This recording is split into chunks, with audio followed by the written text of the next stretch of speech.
Hello guys, সবাই কেমন আছো? আশা করি সবাই খুব ভালো আছো আর আমিও ভালো আছি। চলো দেখে নাও, আমি চলে এলাম গণেশ চতুর্থী ঠাকুর দেখতে।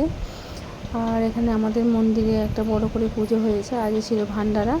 সবাই মিলে খেতে বসবো, তাই কারণে সবাই সাজিয়ে দিয়েছে। দেখো বন্ধুরা, আমি এখানে বসে পড়েছি। আর প্রচুর প্রচুর লোক হয়েছিল, খুব ভালো লাগছিল। দেখো, খাবার মধ্যে ছিল লুচি, তরকারি, পোলাও, পায়েস। এই আর কি, যে পোলাও আমাদের দিয়েও দিল।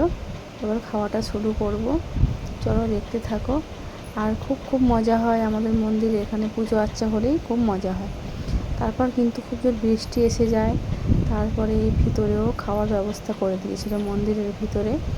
সবাই মিলে আনন্দ করে খুবই খাচ্ছে, আর সবাই প্রচুর প্রচুর আনন্দ করছে। আর খুব সুন্দর লাগছিল, মন্দিরের ভেতরেও খাওয়া দাওয়া হচ্ছিল। আর বাইরে হচ্ছিল প্রচুর বৃষ্টি, তখন আমার খাওয়া হয়ে গেছিলো। আমার মেয়ে তখন খাওয়া হয়নি, তাই মেয়ে খেতে বসেছিল। দেখো বন্ধুরা, কেমন লাগছে আমার ছোটো ব্লগটা অবশ্যই কমেন্ট করে জানিও।